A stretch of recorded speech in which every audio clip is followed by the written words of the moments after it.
ओम शांति। आज 20 तारीख के मीठे बाबा के महावाक्य, साकार महावाक्य। आज बाबा ने कहा, मीठे बच्चे धंधा आदि करते भी सदा अपनी गॉडली स्टूडेंट लाइफ और स्टडी याद रखो। धंधा आदि करते हुए भी बाबा ने कहा सदा अपनी गॉडली स्टूडेंट लाइफ और स्टडी याद रखो। स्वयं भगवान हमको पढ़ाती हैं। इस नशे में रहो।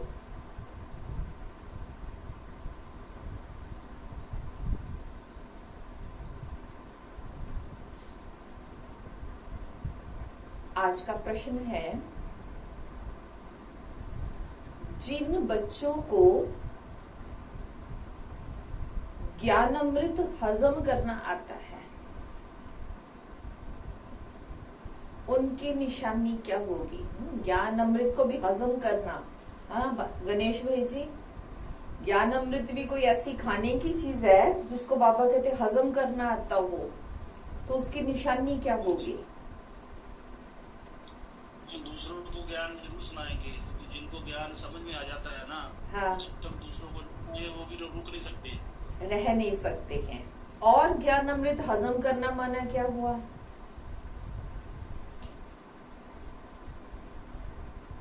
और भी कुछ कहा जाएगा? स्वरूप बन जाना। हाँ, क्या कह रहे हो? और गणेश भाई जी, मैं ज्ञान अमृत हजम करना मतलब है कि बाबा की श्रीमत पर चलना, उस ज्ञान को दूसरों को भी सुनाना, ठीक है।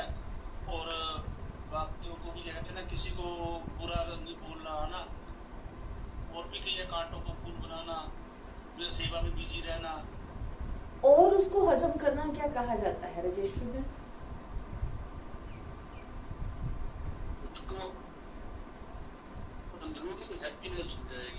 अंदरूनी खुशी रहेगी। बाबा कहते उन्हें सदा रूहानी नशा चढ़ा रहेगा। सदा नशे में रहेंगे। हाँ, जब आत्मा नशा कर लेती है तो क्या होता है? वो झूलता है, झूमता है, बहुत खुश रहता है। तो बाबा ने कहा उन्हें सदा रूहानी नशा चढ़ा रहेगा और उस नशे के आधार पर सबका कल्याण करते रहेंगे।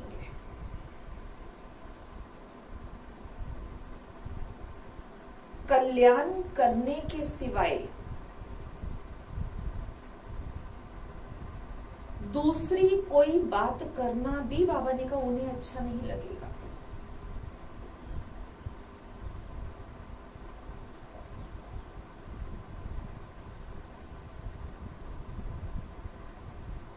कांटों को फूल बनाने की ही सेवा में बिजी रहेंगे।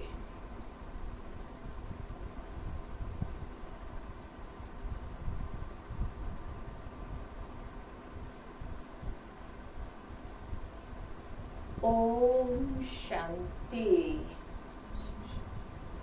अब तुम बच्चे यहाँ बैठे हो और ये भी जानते हो कि अभी हम पाठधारी हैं। 84 जन्मों का चक्कर पूरा किया है। बाबा ने कहा ये तुम बच्चों की स्मृति में आना चाहिए। हम पाठधारी हैं और 84 जन्मों का चक्कर पूरा किया है। जानते हो कि बाबा आया हुआ है। बाबा ने कहा हमको फिर से राज्य प्राप्त कराने व तमोप्रधान से सतोप्रधान बनाने। बाबा कहते जानते हो कि बाबा आया है फिर से राज्य प्राप्त कराने के लिए। तो बाबा ने कहा तमोप्रधान से सतोप्रधान बनाने। ये बातें सिवाय बाप के और कोई नहीं समझाएंगे। तुम जब यहाँ बैठते हो तो तुम जैसे स्कूल में बैठे हो। बाहर हो तो स्कूल में नहीं हो।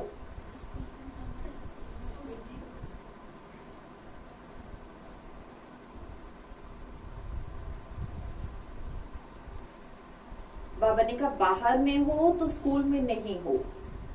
जानते हो ये ऊंचते ऊंच रूहानी स्कूल है, रूहानी बाप बैठ पढ़ाते हैं। पढ़ाई तो बच्चों को याद आनी चाहिए ना। बाबा ने कहा बाप पढ़ाते हैं, पढ़ाई तो बच्चों को याद आनी चाहिए ना। ये भी बच्चा ठहरा ना। इनको अथवा सभी को सिखलाने वाला वह बाप है। किनकी बाबा बात कर रहा है? इनको बाबा ने कहा इनको अथवा सभी को सिखलाने वाला बाप है। किसकी बाबा ने बात की? ब्रह्मा बाप की। हाँ, बाबा ने कहा ब्रह्मा बाबा को और इन सब आत्माओं को, ब्रह्मा के साथ हम सब ब्राह्मण आत्माओं को, ब्रह्मा कुमार कुमारियों को बाबा ने कहा सिखलाने वाला वह बाप है। सब मनुष्य मात्र की आत्माओं का बाप वह है। वे आकर शरीर का लोन लेकर तुमको समझा रहे हैं। आया है शरीर का लोन लेकर के बाबा ने कहा तुमको समझा रहे, रोज समझाते हैं। यहाँ जब बैठते हो तो बुद्धि में स्मृति रहनी चाहिए कि हमने 84 जन्म लिए, हम विश्व के मालिक थे, देवी देवता थे, फिर पुनर्जन्म लेते लेते आकर क्या हुआ है?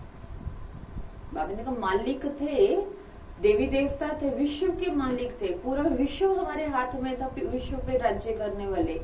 हाँ, तो बाबा ने कहा देवी देवता थे, फिर पुनर्जन्म लेते लेते क्या हुआ? नीचे गिर गए। और क्या हुआ? पुनर्जन्म लेते लेते क्या हो गया?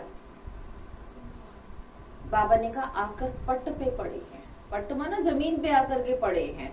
कहाँ चढ़ती कला अवस्था थी, सिंहासन पे बैठे हुए थे, ऊंचे स्टेज पे थे, और बाबा ने कहा कहाँ एकदम आकर के नीचे पट पे पड़े। भारत कितना सालवेंट था, सारी समृद्धि आई है। भारत की ही कहानी है, साथ साथ अपनी भी है। बाबा ने कहा अपने को फिर भूल ना जाओ। हम स्वर्ग में राज्य करते थे, फिर हमको 84 जन्म लेने पड़े। ये सारा दिन समृद्धि में बाबा ने कहा लाना पड़े। लेते थे, करते थे। बाबा ने अब फिर बाबा ने कहा 84 जन्म फिर लेने पड़े, राज्य करते थे। ये समृद्धि में बातें रहे, याद रहे। धंधा आदि करते, स्टडी तो याद आनी चाहिए ना। भले बाबा ने कहा धंधा करो, कामकाज करो, तभी तो बाबा ने कहा तुम बच्चों का कौन सा योग है? कोई सन्यासी योग थोड़ी है। घर गृहस्थी को छोड़ के, कर्म को छोड़ करके सन्यास करना, योग लगाना, बाबा ने कहा ये तो योग है नहीं, हठ योग तो है नहीं। तो बाबा ने कहा हम आत्माओं को कि तुम्हें धंधा आदि करते स्टडी तो याद आनी चाहिए ना। कैसे हम विश्व के मालिक थे, फिर हम नीचे उतरते आए। बाबा ने कहा बहुत सहज है, परंतु ये याद भी कोई को रहती नहीं है। आत्मा पवित्र न होने कारण याद खिसक जाती है। पवित्र नहीं है ना, तो बाबा ने कहा याद ही खिसक जाती है। हमको भगवान पढ़ाते, ये याद खिसक जाती है। पारे के मिसल, जैसे पारा हाथ में नहीं पकड़ में आता, तो बाबा ने कहा इसी प्रकार बाबा की याद भी पल में ही, सेकंड में खिसक जाती है। तो बाबा ने कहा हम बाबा के स्टूडेंट हैं। बाबा कहते रहते याद की यात्रा पर हो। बाप हमको पढ़ाकर ये बना रहे हैं, सारा दिन ये समृद्धि आती रहे। बाप ही आकर के समृद्धि दिलाते हैं। पहले याद था, जब तक बाप नहीं था तो बाबा ने कहा समृद्धि नहीं थी। यही भारत था ना। हम 100 देवी देवता थे, 100 अब असुर बने हैं। पहले तुम्हारी भी बुद्धि आसुरी थी, अब बाप ने ईश्वरी बुद्धि दी है, परंतु फिर भी कोई कोई की बुद्धि में बैठता ही नहीं है। बाबा ने कहा भूल जाते हैं बाप कितना नशा चढ़ाते हैं। हम, बाबा ने कहा तुम फिर से देवता बनते हो तो वह नशा रहना चाहिए ना। हम अपना राज्य ले रहे हैं, हम अपना राज्य करेंगे। कोई को तो बाबा ने कहा बिल्कुल नशा चढ़ता ही नहीं है। कई आत्माएं बाबा ने कहा उनको नशा ही नहीं चढ़ता, कोई खुशी की खुमारी ही नहीं चढ़ती है। ज्ञान अमृत हजम ही नहीं होता। जिन्हें नशा चढ़ा हुआ होगा उन्हें किसका कल्याण करने के सिवाय दूसरी कोई बात करना भी अच्छा नहीं लगेगा। सारा दिन उसकी बुद्धि में बाबा ने कहा ज्ञान ही टपकता रहेगा, ज्ञान की बातें ही मंथन होती रहेगी और कोई बात उसकी बुद्धि में बाबा ने कहा चलेगी नहीं। फूल बनाने की सर्विस में ही लगे रहेंगे। हम पहले फूल थे, फिर माया ने आकर के कांटा बना दिया, अब फिर फूल बनते हैं। ऐसी सी बातें बाबा ने कहा अपने से करनी चाहिए।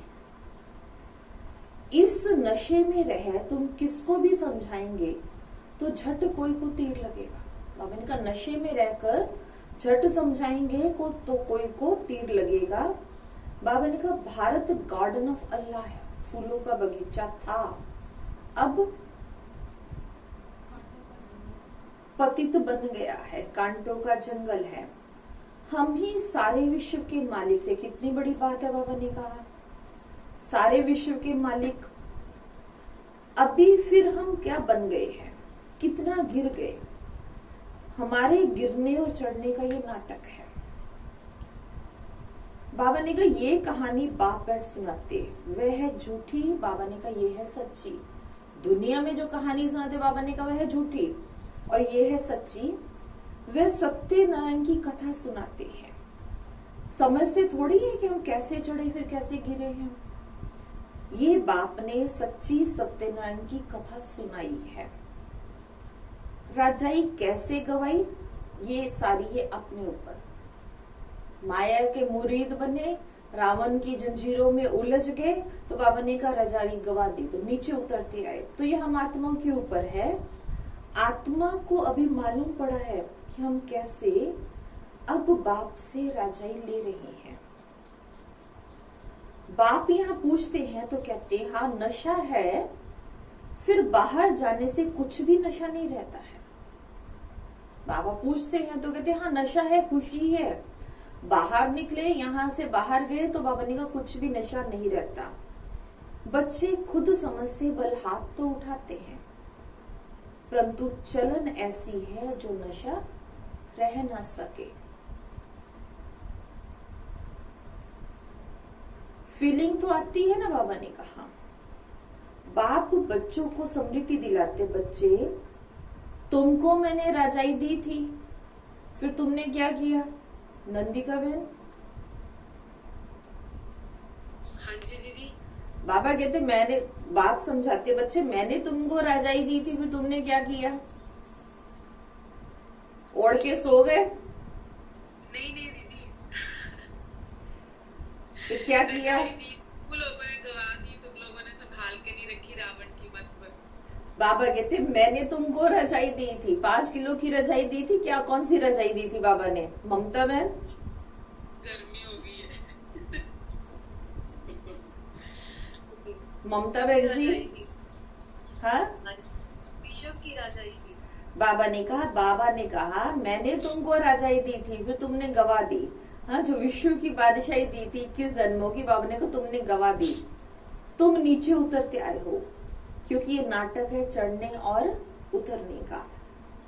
आज राजा है, कल उसको उतार देते हैं। आज तो चढ़ती कला है, राजा बैठे कुर्सी पे विद्यमान है, कल प्रजा का राज्य है। बाबा ने कहा आज राजा से खुश हुए तो उसको कुर्सी पे बिठा दिया, कल फिर उसको उतार देते हैं।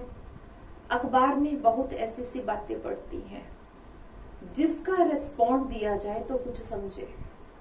ये नाटक है, ये याद रहे। बाबा ने कहा तो भी सदैव खुशी रहे, ये याद रहे तो भी बाबा ने कहा सदा खुशी रहे। बुद्धि में है ना, आज से 5000 वर्ष पहले शिव बाबा आया था, आकर राजयोग सिखाया था, लड़ाई लगी थी। अभी ये सब राइट बातें बाप सुनाते हैं। बाबा कि ये सारी राइट बातें हैं, बाप आके सुनाते हैं। ये है पुरुषोत्तम युग। कलयुग के बाद ये पुरुषोत्तम युग आता है। कलयुग खत्म होता है, बाबा कहते कलयुग के लास्ट के टाइम पे ये पुरुषोत्तम युग, आत्मा को उत्तम बनाने वाला युग आता है। कलयुग को पुरुषोत्तम युग नहीं कहेंगे, सत्युग को भी नहीं कहेंगे, आश्री संप्रदाय और दैवी संप्रदाय कहते हैं। उनके बीच का है ये संगम युग, जबकि पुरानी दुनिया से फिर नई दुनिया बनती है। नई से पुरानी होने में बाबा ने का सारा चक्कर लग जाता है। पूरा 5000 वर्ष का चक्कर। नई थी दुनिया तो पुरानी होते होते बाबा ने का 5000 वर्ष का चक्कर, 84 जन्मों का चक्कर लग गया। अभी है संगम युग। सतयुग में देवी देवताओं का राज्य था, अब वह है नहीं। बाकी अनेक धर्म आ गए हैं, ये तुम्हारी बुद्धि में रहता है। बहुत हैं जो 6-8 मास 12 मास पढ़कर फिर गिर पड़ते हैं। बहुत अच्छी धारणा करते, पुरुषार्थ करते, पढ़ाई पढ़ते। बहुत आत्माएं बाबा ने कैसी हैं जो 6-8 मास पढ़ती, 12 मास पढ़ती हैं, फिर भी कार्यों के मुरीद हो जाती हैं, माया के वशीभूत हो जाते हैं, फेल हो पड़ते हैं।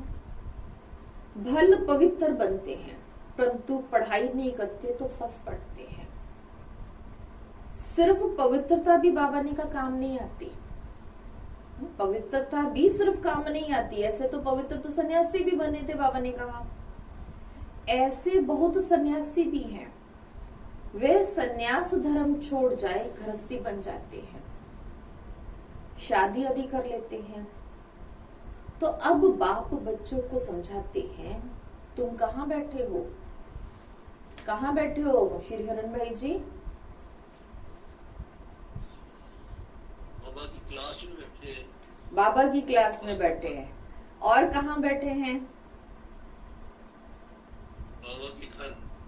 बाबा के घर में बैठे हैं। और अमरजीत बहन जी कहाँ बैठे हैं? स्कूल में। स्कूल में बैठे हैं, पाठशाला में बैठे। सुषमा बहन जी कहाँ बैठे हैं? स्कूल में बैठे हैं दीदी। पक्का स्कूल में ही हो? हाँ जी। घर में तो नहीं हो ना? नहीं स्कूल में हाँ, है। बाबा ने कहा बच्चों को समझाते, तुम स्कूल में बैठे हो। संगम युग पे बाबा आके हमें पढ़ाई पढ़ाते, स्कूल है ये संगम युग। ये समृद्धि में हमने राजाई कैसे गवाई?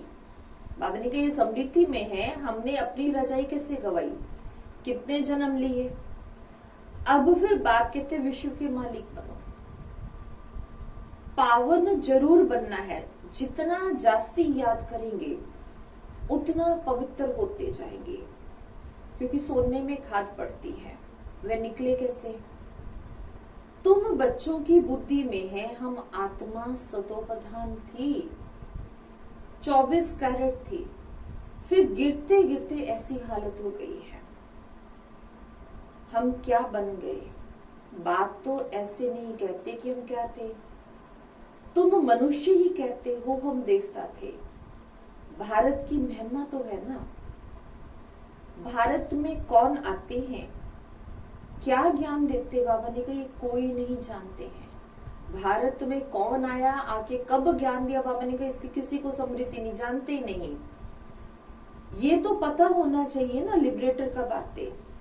भारत प्राचीन गाया जाता है तो जरूर भारत में ही रिइनकार्नेशन होता होगा, अथवा जयंती भी भारत में ही मनाते हैं।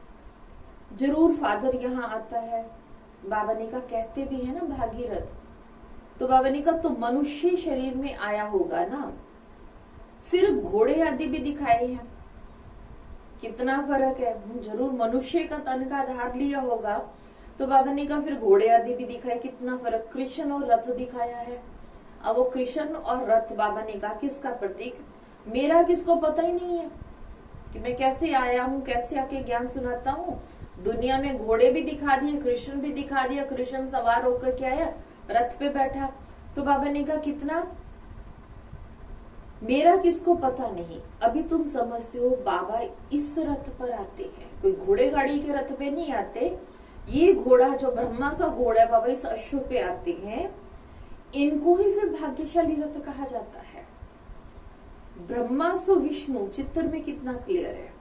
बाबा ने कहा त्रिमूर्ति के ऊपर शिव, ये शिव का परिचय किसने दिया, बाबा ने बनवाया था। अभी तुम समझते हो बाबा इस ब्रह्मा रथ में आए हैं। ब्रह्मा सो विष्णु, विष्णु सो रजिस्ट्री में, ब्रह्मा सो विष्णु और विष्णु सो, हाँ विष्णु सो ब्रह्मा। बाबा ने कहा ये भी बच्चों को समझाया, कहाँ 84 जन्म के बाद विष्णु सो ब्रह्मा बनते और कहाँ ब्रह्मा सो विष्णु 1 सेकंड में बनते। वंडरफुल बातें हैं ना बुद्धि में धारण करने की। पहले पहले समझाना होता है बाप का परिचय। बाबा कहते जब कोई नई आत्मा आती है तो उसको पहले पहले बाप का परिचय समझाना है। भारत स्वर्ग था जरूर, हेवनली गॉडफादर ने स्वर्ग बनाया होगा। ये चित्र तो बड़ा फर्स्ट क्लास है, समझाने का शौक रहता है ना, बाप को भी शौक है। तुम सेंटर्स पर भी ऐसे समझाते रहते हो। यहां तो डायरेक्ट बाप है, बाप आत्माओं को बैठ समझाते। आत्माओं के समझाने और बाप के समझाने में फर्क तो जरूर रहता है, इसलिए यहां सम्मुख आते हैं सुनने के लिए। बाबा ने कहा बाप आके समझाएं और आत्माएं समझाएं। बाबा ने दोनों में फर्क तो रहता है, इसलिए बाप सम्मुख आकर के समझाते हैं। बाप ही घड़ी घड़ी बच्चे बच्चे कहते हैं, कोई गुरु को साई नहीं बच्चे बच्चे कह सकता। बाबा ने कहा सिर्फ बाप को हक है, बाप ही घड़ी घड़ी बच्चे कहते। भाई भाई का इतना असर नहीं रहता जितना बाप का रहता है। यहां तुम बाप के सम्मुख बैठे हो, आत्माएं और परमात्मा मिलते हैं तो इसको मेला कहा जाता है। बाप सम्मुख बैठ समझाते हैं तो बहुत नशा चढ़ता है। समझते हैं बेहद का बाप कहते, हम उनको नहीं मानेंगे। बाप कहते हमने तुमको स्वर्ग में भेजा था, फिर तुम 84 जन्म लेते लेते पतित बने हो। बाबा ने कहा मैंने ही तुम्हें सत्युग में भेजा था, स्वर्ग में भेजा था, और फिर तुम जन्म लेते लेते आकर के पतित बन गए हो। फिर तुम पावन नहीं बनेंगे। आत्माओं को कहते हैं, कोई समझते बाबा सच कहते, कोई तो झट कहते बाबा हम पवित्र क्यों नहीं बनेंगे। बाप कहते मुझे याद करो तो तुम्हारे पाप कट जाएंगे, तुम सच्चा सोना बन जाएंगे।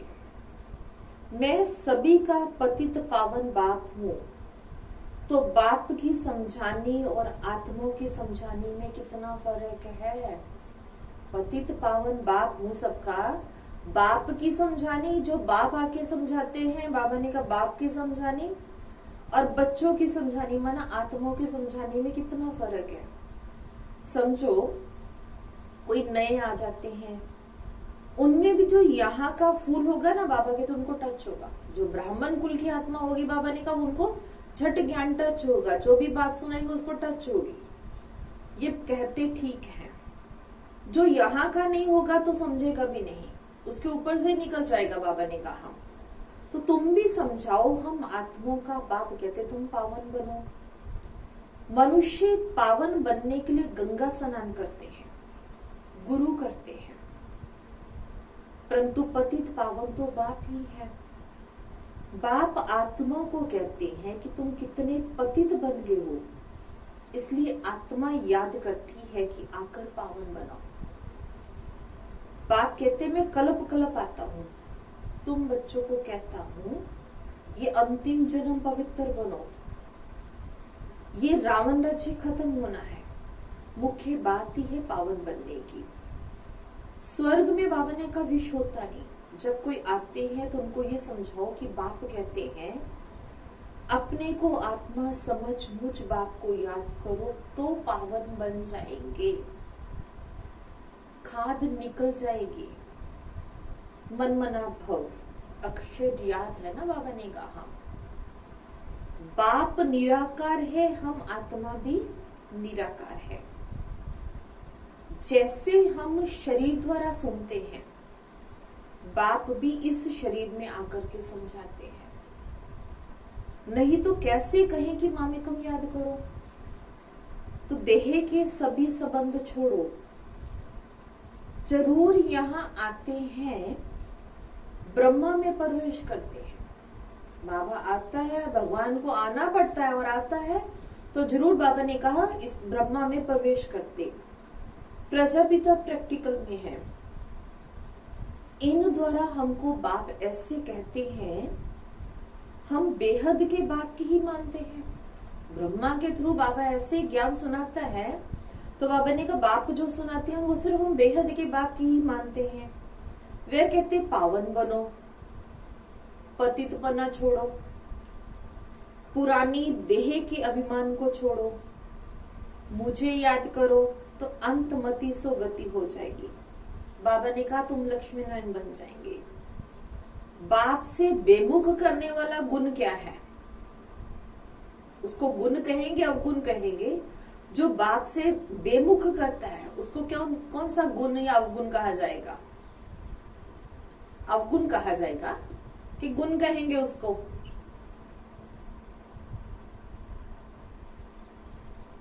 जो बाप से विपरीत कर दे उसको गुण कहेंगे या अवगुण कहेंगे? अवगुण कहेंगे आप। अवगुण। कौन सा अवगुण है वो? नंदिका बहन जी, दीदी बाप से जो बेमुख कर दे उसको कौन सा अवगुण कहेंगे? दीदी उसमें बहुत सारी बातें आ जाती हैं, जैसे हम लोग ज्ञान फॉलो नहीं करते हैं, चुगली निंदा करते हैं, हाँ, पर करते हैं, मतलब या जैसे बाबा बोलता है वैसे ज्ञान फॉलो नहीं करते हैं, तो फिर वो बाबा के साथ हमारे यही हो गया ना कि अवगुण वाली बात होगी फिर वो। और उसको क्या कहेंगे? अवगुण का किसका क्या मतलब? कौन सा मुख्य अवगुण बाबा बोलता है? सुषमा बहन जी,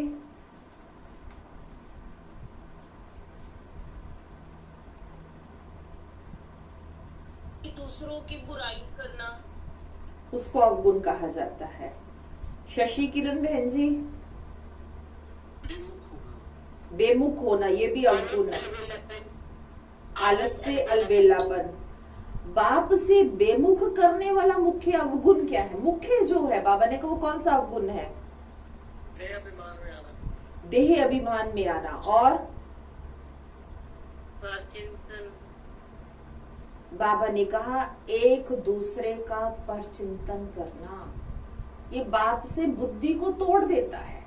भले जोड़ते भी है लेकिन बाबा ने कहा वो प्राप्ति नहीं है। तो एक दूसरे का परचिंतन करना, ईवल बातें सुनना और सुनाना। ईवल माना व्यर्थ की बातें जिसमें कोई भाव नहीं है, गलत बातें ही सुनना, झरमुई झगमुई की बातें ही सुनना, परचिंतन करना, पर निंदा करना। बाबा ने कहा गंदी बातें माना बुरी बातें सुनना और सुनाना। बाप का डायरेक्शन है तुम्हें ईवल बातें सुननी नहीं है। जो ईवल बातें बाबा ने कहा वो सुननी नहीं। इनकी बात उनको, उनकी बात इनको सुनाना, ये क्या हुआ? क्या कहा जाएगा? किसी की बात जाकर दूसरे व्यक्ति को सुनाना, दूसरे के आके तीसरे को सुनाना, तो बाबा ने कहा इनको क्या कहा जाएगा? धूतीपना। चुगली कहा जाएगा, धूतीपना कहा जाएगा।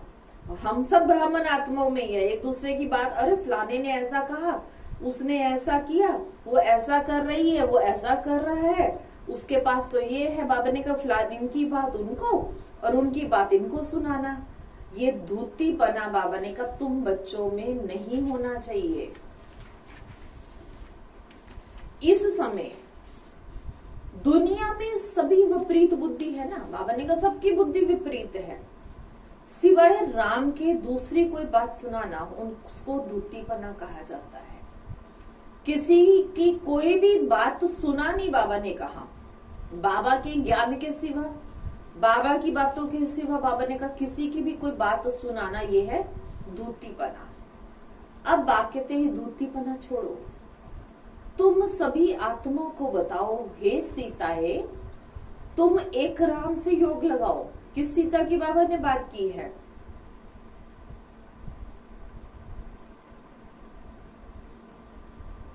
आत्मा की बात करी सी। कौन सी एक आत्मा की बात की? कौन सी सीता की बात की? एक ही सीता को कहा, राम की सीता को?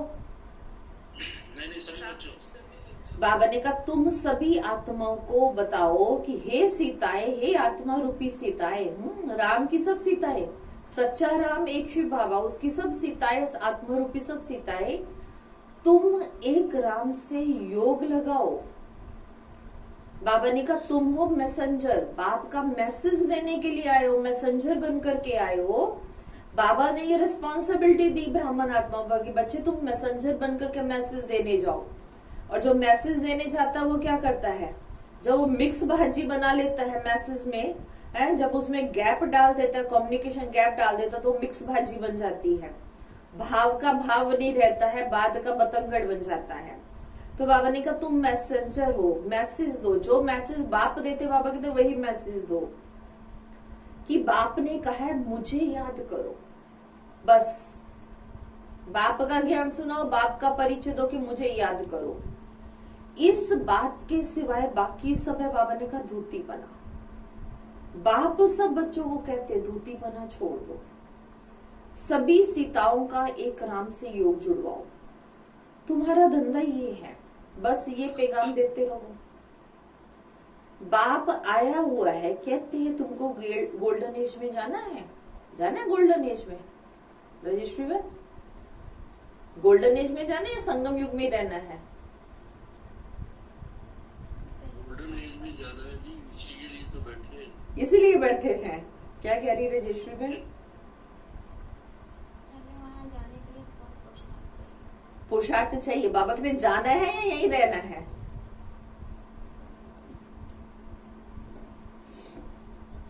बाबा कहते तुमको गोल्डन एज में जाना है, अब इस आयरन एज को छोड़ना है, यहाँ नहीं रहना, अब इसको छोड़ना है। बाबा ने कहा तुमको वनवास मिला हुआ है, जंगल में बैठे हो ना, वन जंगल को कहा जाता है। कन्या की जब शादी होती है तो वन में बैठती है, फिर उसको वनवा में रखते हैं ना, फटे पुराने कपड़े पहनाते हैं, पुराने कपड़े पहनाते हैं, फटे हुए तो जो बहुत पुराने होते, वनवा में है तो बहुत पुराने कपड़े पहनाएंगे, ना हार होगा ना श्रृंगार होगा, कुछ नहीं होगा, मैली कुचली जैसी भी वनवा में ऐसे बैठे रहते। कहते जितना हार श्रृंगार पहले से करेगी उतना रूप नहीं चढ़ता है। तो बाबा ने कहा वनवा में बैठे हैं, फिर महल में जाती है, तुम भी जंगल में बैठे हो, अब ससुर घर जाना है, इस पुरानी देह को छोड़ना है। किस किस को ससुर घर में जाना है? कौन रेडी बैठे ससुर घर जाने के लिए? सभी रेडी हैं। ससुर घर कौन सा बाबा कहते? ससुर घर किस ससुर घर की बाबा ने बात की? बाबा ने कहा सत्युग की दुनिया में जाना है, क्योंकि बाप ने स्थापन किया हम ब्राह्मण आत्माओं के लिए, पुरानी देह को छोड़ना है। एक बाप को याद करो, जिनकी विनाश काल्य प्रीत बुद्धि है वह तो महल में जाएंगे, बाकी विपरीत है तो वो जाएंगे शांति धाम में। कहा जाएंगे बाकी? बाबा ने कहा जिनकी विनाश काले प्रीत बुद्धि है वह तो महल में जाएंगे, बाकी विपरीत है वे कहा जाएंगे? अभी अभी बाबा ने ऊपर क्या कहा? हाँ, बाबा ने कहा बाकी विपरीत का है वनवास, वो वन में जाएंगे, जंगल में वास है। बाप तुम बच्चों को भिन्न भिन्न रीति से समझाते हैं। जिस बाप से इतनी बेहद की बादशाही ली, इतना बड़ा भाग्य बनाया, इतनी बड़ी बेहद की बादशाही ली, उनको भूल गए हो तो वनवास में चले गए। वनवास और गार्डनवास, वनवास और गार्डनवास, बाप का नाम ही है बागवान। परंतु जब कोई की बुद्धि में आए, भारत में ही हमारा राज्य था, अभी नहीं है। बाबा ने कहा अभी तो वनवास है, फिर गार्डन में चलते हैं। तुम यहाँ बैठे हो तो भी बुद्धि में हम बेहद के बाप से अपना राज्य ले रहे हैं। बाप कहते मेरे साथ प्रीत रखो, फिर भी भूल जाते हो। बाप उल्हाना देते, तुम मुझे बाप को कहां तक भूलते रहेंगे, कहां तक भूलोगे मुझे बाप को? बाबा ने कहा फिर गोल्डन एज में कैसे जाएंगे? अपने से पूछो हम कितना समय बाबा को याद करते हैं। हम जैसे कि याद की अग्नि में पड़े हैं, जिससे विकर्म विनाश होते। एक बाप से प्रीत बुद्धि होना है।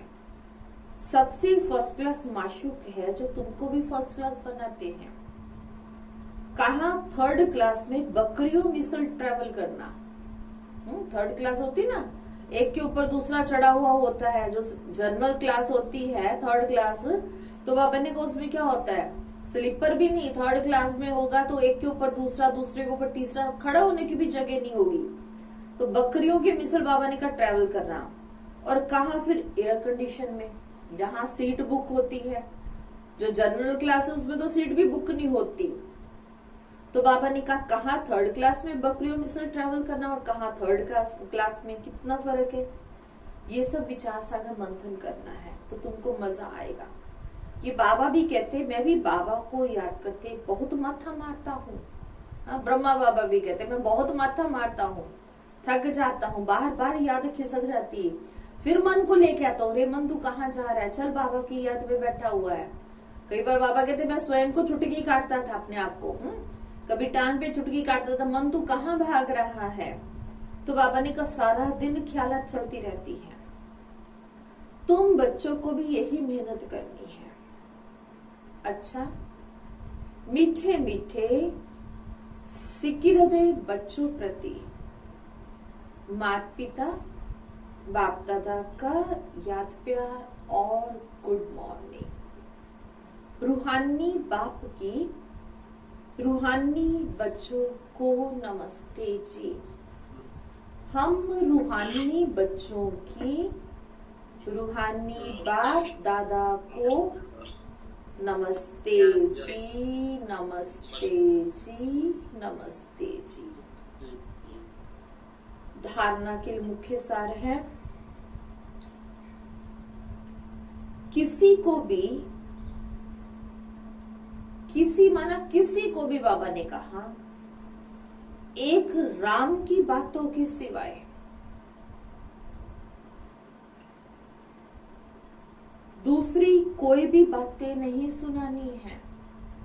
एक राम माना एक बाबा की बातों के सिवाय दूसरी कोई भी बातें नहीं सुनानी है।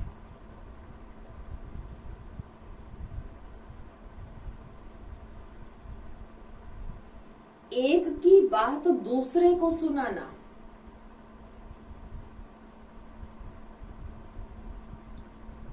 परचिंतन करना, ये धूतीपना है। एक सुनाने जाए और दूसरा उसको शौक से सुने, बाबा कहते दोनों पाप के भागीदार है। एक सुनाए तो दूसरा उसको रोक दे ना, तो बाबा ने कहा फिर भी उस आत्मा का कल्याण हो सकता है, संस्कार परिवर्तन हो सकता है।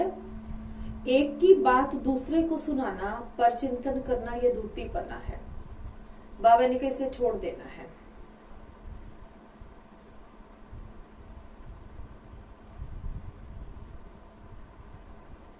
दूसरा पॉइंट है, एक बाप के साथ प्रीत रखनी है।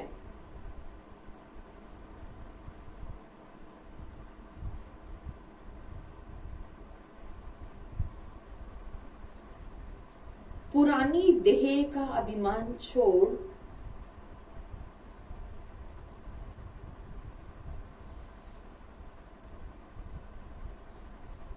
एक बाप की याद से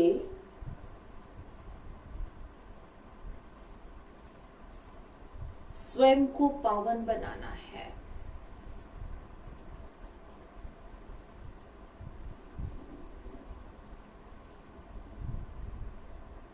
आज का वरदान है, अलौकिक नशे की अनुभूति द्वारा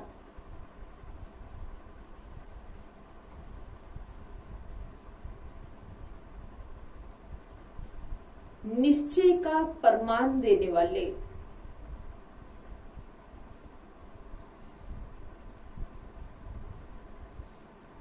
सदा विजयी भव।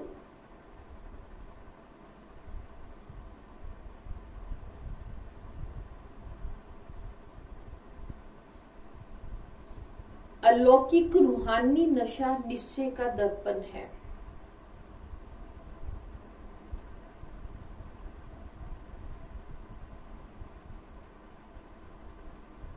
निश्चय का प्रमाण है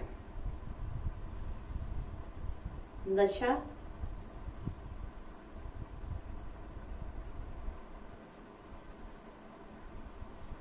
और नशे का प्रमाण है खुशी।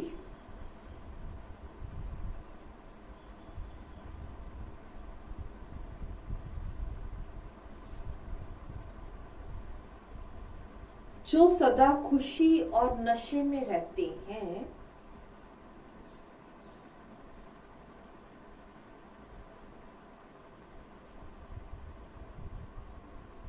उनके सामने माया की कोई भी चाल चल नहीं सकती।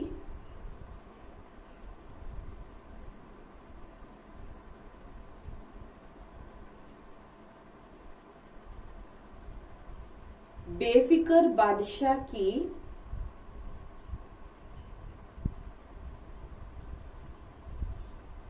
बादशाही के अंदर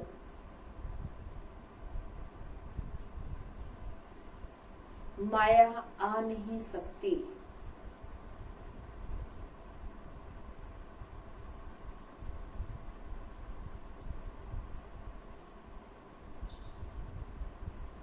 अलौकिक नशा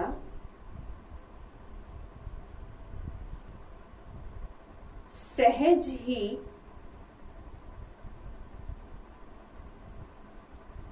पुराने संस्कार, पुराने संसार को भुला देता है।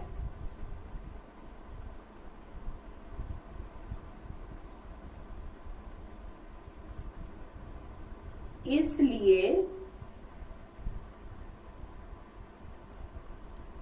सदा आत्मिक स्वरूप के नशे में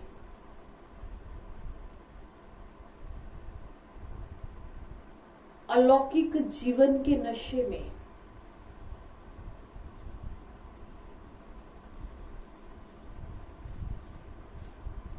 फरिश्तेपन के नशे में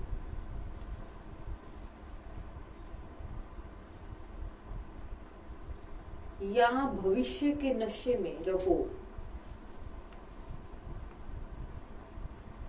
तो विजयी बन जाएंगे।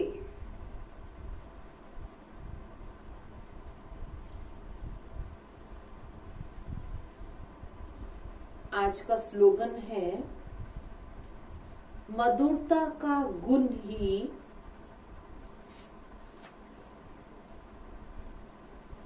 ब्राह्मण जीवन की महानता है।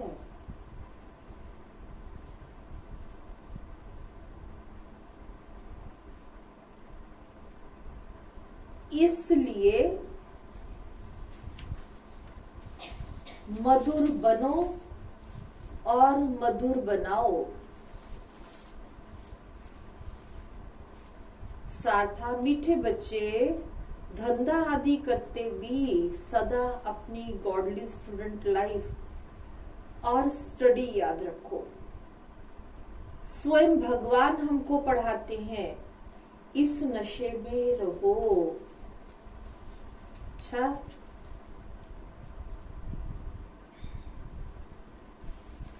हाँ, कल 2 बातें सुनी थी, आज है तीसरी बात मम्मा की। तीसरी बात ये है कि मातेश्वरी जी के पास तीव्र तर्क शक्ति थी। आर्गुमेंट करने की जबरदस्ती शक्ति मम्मा के पास थी। सामने वाले को 2 सेकंड में बंद करना, ये गुण मम्मा के पास था। वकालत में सफलता उसी वकील को मिल सकती है जिसके पास ये विशेष तर्क शक्ति हो, जो अच्छी बहस कर सकता है। मुझे याद है कि हमने अपने लौकिक घर पर मुंबई की एक संसारिक गीता पाठशाला के बहुत से शास्त्र पढ़े लिखे मित्रों को मम्मा से मिलने के लिए बुलाया। मुझे मन में प्रश्न था कि मम्मा ने तो शास्त्र पढ़े ही नहीं, फिर कैसे उन्हें मम्मा ज्ञान से संतुष्ट करेगी। पहला प्रश्न यही निकला, क्या आप इस गीता को झूठी गीता कहते हो?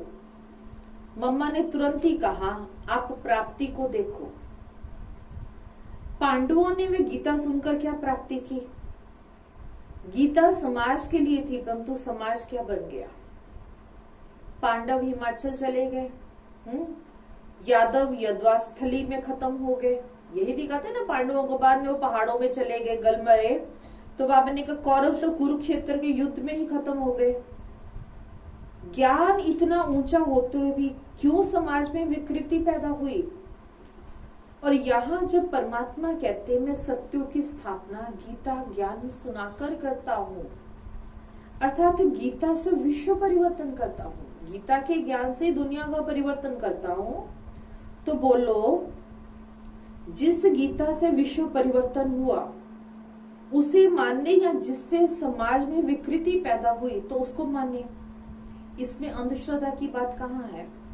बाबा ने कहा इसमें अंधश्रद्धा की बात नहीं। मम्मा ने कहा आप तो पढ़ी लिखी हो तो जरूर अंधश्रद्धा से परे जाकर सत्यता के बारे में निष्पक्ष होकर सोचेंगे। ये सुनकर एक ने दूसरे को कान में कहा अरे इन्होंने प्राप्ति की बात को लेकर हम सबका मुंह बंद कर दिया। और सचमुच बाद में चर्चा का रूप ही बदल गया। वाक स्पर्धा में सामने वाले को जीतना ये बड़ी बात है। हमारे सामने कोई चर्चा करने आता है तो चर्चा घंटों तक चलती जाती है और परिणाम कुछ नहीं निकलता। मातेश्वरी जी ने अपने पद को अंत तक निभाया। थी वे एक कन्या, परंतु जिस क्षण उसको मम्मा का पद या तखत या सीट मिली उसी क्षण के बाद वे पदवी तखत या सीट से कभी नीचे नहीं उतरी। सदा सर्व के प्रति माँ की शुभ दृष्टि उन्होंने रखी। हम बच्चों को भी बाबा ने पद तखत या सीट दी है। आपस में भाई भाई की व भाई बहन की दृष्टि तथा वृत्ति रखो। क्या हम सदैव में ये दृष्टि या वृत्ति रख सकते हैं। हम शुभ दृष्टि वृत्ति नहीं रख पाते। इसका कारण ये है हम अपनी पदवी को घड़ी घड़ी छोड़ देते हैं। बहन भाई का प्यार क्या प्रेम क्या होता है, इसका बहुत ही सुंदर मिसाल स्वामी विवेकानंद ने दिया है।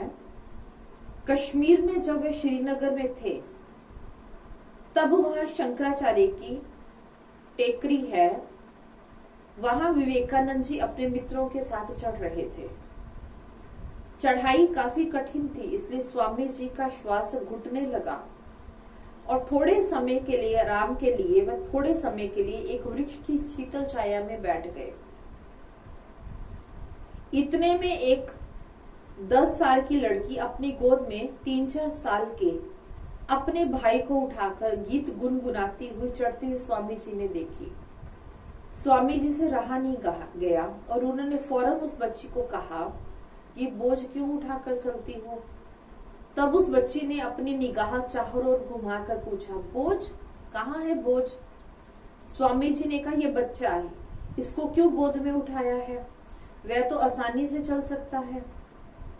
इतनी कठिन चढ़ाई पर तुमने ये बोझ उठाया। बच्ची ने 2 ही शब्दों में स्वामी जी को जवाब दिया अरे ये बोझ कहाँ है, ये तो मेरा भाई है। और इतना कहकर वो हैरान हंसती गाती आगे बढ़ गई। हम आत्मों को श्री बाबा ने कहा सबके प्रति भाई भाई की दृष्टि रखो, आत्मिक प्यार से चलना है। फिर भी कई बार गलती हो जाती है। इस कमी के कारण हम कईयों से और कई हमसे असंतुष्ट हो जाते हैं। एक दूसरे की कमी को न देखकर गुण ग्राहक दृष्टि से चले तो हम अपने लौकिक अलौकिक दोनों ही संबंधों में अति प्रेम से सफलता पूर्वक चल सकते हैं। मातेश्वरी जी से सब संतुष्ट थे और मातेश्वरी जी सभी से संतुष्ट थी। एक बार उन्होंने बताया कि रमेश जी मेरे पास तो सभी बच्चों के गुण अवगुण आते हैं, कोई किसी से तो कोई किसी से रूठता है या कुछ आपस में नहीं बनती तो रिपोर्ट तो हमारे पास आती है। अगर हम दोष दृष्टि रखें कि ये वह बच्चा कहाँ जाएगा, हम भी कमी को फौरन पहचान सकते हैं, परंतु कमी को कमी न समझकर उसकी कमी को भरतू करने में मददगार बनते हैं। गिरे हुए को उठाना यही तो कमाल है। बाबा जो आगे है उनको आगे करने में कौन सी बड़ी बात है। बाबा ने कहा बाकी जो आगे उनको आगे करने में कौन सी बड़ी बात है।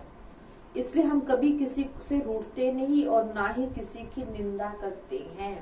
ये 3 बातें सुनाई, तीसरी बात कल चौथी बात सुनाएंगे। अच्छा, ओम शांति।